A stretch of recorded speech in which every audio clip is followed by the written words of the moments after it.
Hello guys, NautoAis here, and this will be a second follow-up on my thoughts of the status of Xbox Studios and to some extent Microsoft Studios, because the last video I did was basically what's going on with Xbox, price hike everywhere, and let's just say that Xbox fans are not happy.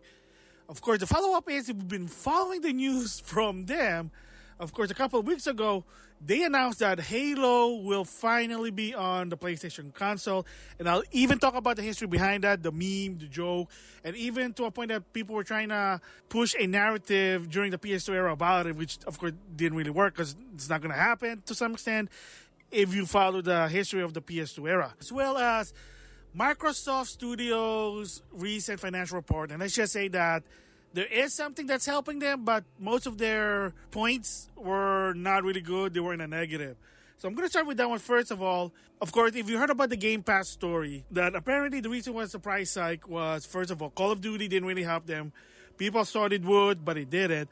And that, of course, I did talk about it already, that Microsoft Studio, the higher up, they wanted a 30% margin. Where's the margin? So that's why they're trying to find ways to make money. It is what it is. They're unfortunate, but that is the business. Very crummy in my opinion, but what can you do? So with that said, in the financial report, they did say that a lot of the department were down.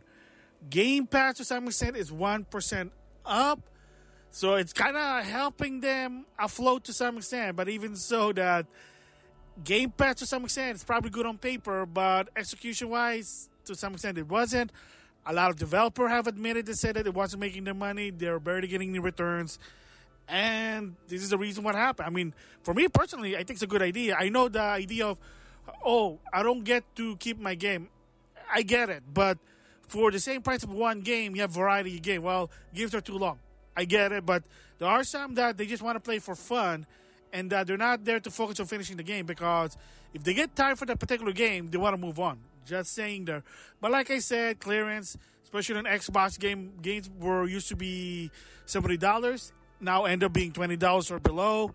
It is what it is there. So it is unfortunate, and I think this is the reason why they're finding ways to make money, even so being dickish by price hiking the console, dev kits, to some extent games, and Game Pass. It is unfortunate for them, and like I said, because the executive, they wanted that 30% margin, and what can you do about it? So the bigger one here is because they're trying to find ways to make money, and that Halo finally coming to PlayStation 5 at least. So finally, the meme is real. After 24 years, it finally happened. And of course, Halo's been in games for Windows Live, if you remember that. It's also on Steam, because Steam's not really a direct competitor to Microsoft to some extent. I mean, games window, of course, remember that one. And of course, Xbox. And so what happened is that they announced that Halo Campaign Evolved will be on PlayStation 5, Xbox Series XS, and PC. Steam, I think, is also included in 2026. And yes, this is only the campaign mode. According to Microsoft, they are doing a dedicated multiplayer version of Halo 1. I don't know. I tried playing Halo, made me sick. I have the original Halo to play it on my 360, backwards compatible. I can't really go far because it just makes me dizzy. And of course, they did a showcase of Halo, the Master Chief Collection. I tried playing it and I'm like, oh, hell no, nope. I'm starting to get dizzy and sick. I can't play first-person shooter due to motion sickness. That's why. With that said, is it a big deal that Halo finally going to PlayStation 5?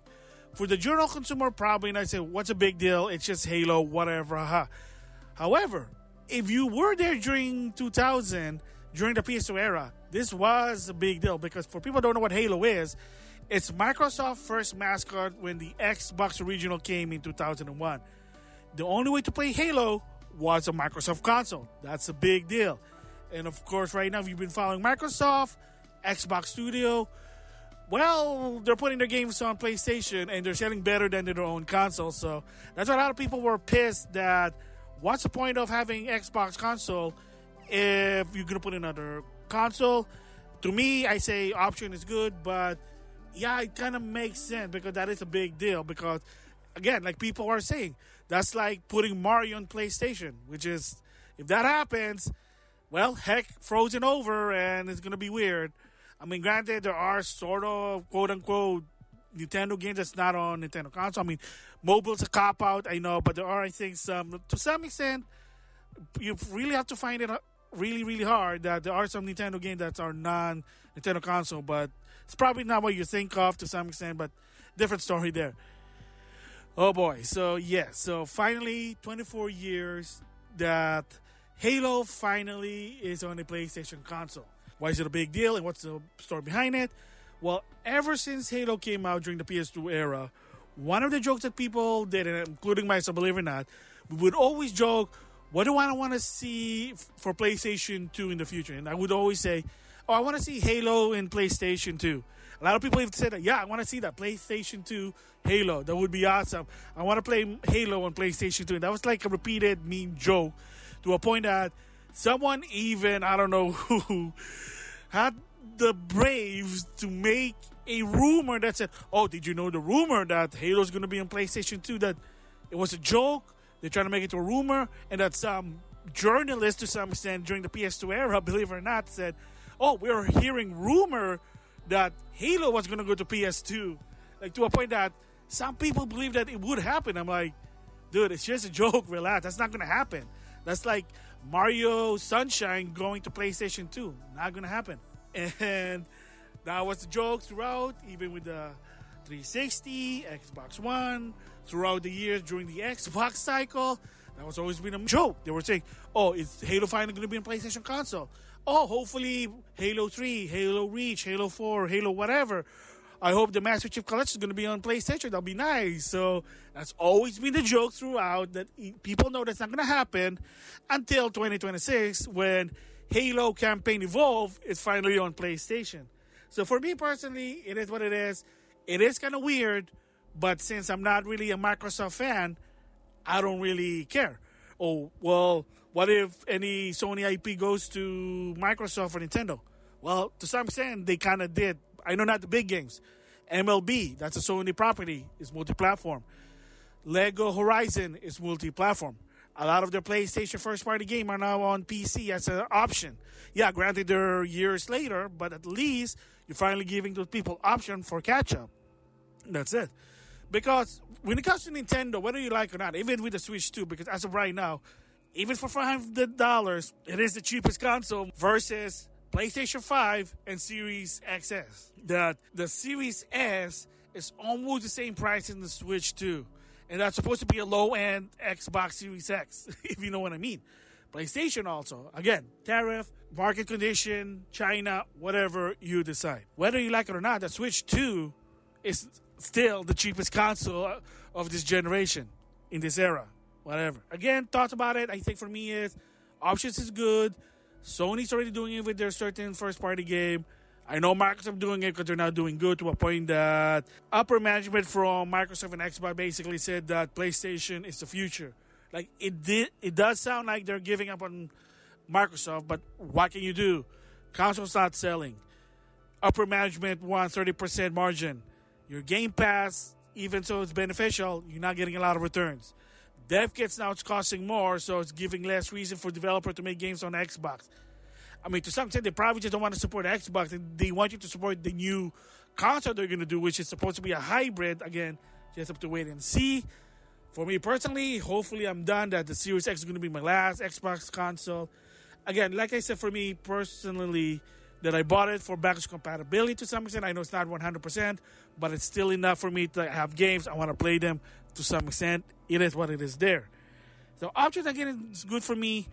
And if Nintendo even filed this suit, that's going to be really weird. But that's up to Nintendo if they want it or not. So is it the end of the world for Microsoft?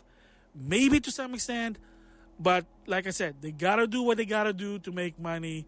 And if their game's selling better on PlayStation console, to some extent Switch, they're going to do it. That's what it is. That's all it is to it. So there you go, the follow-up.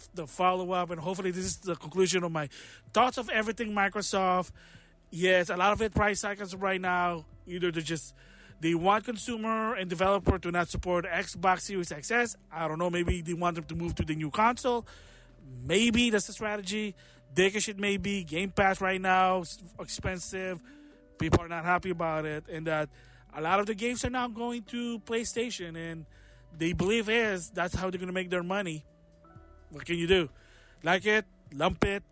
They lied, sure.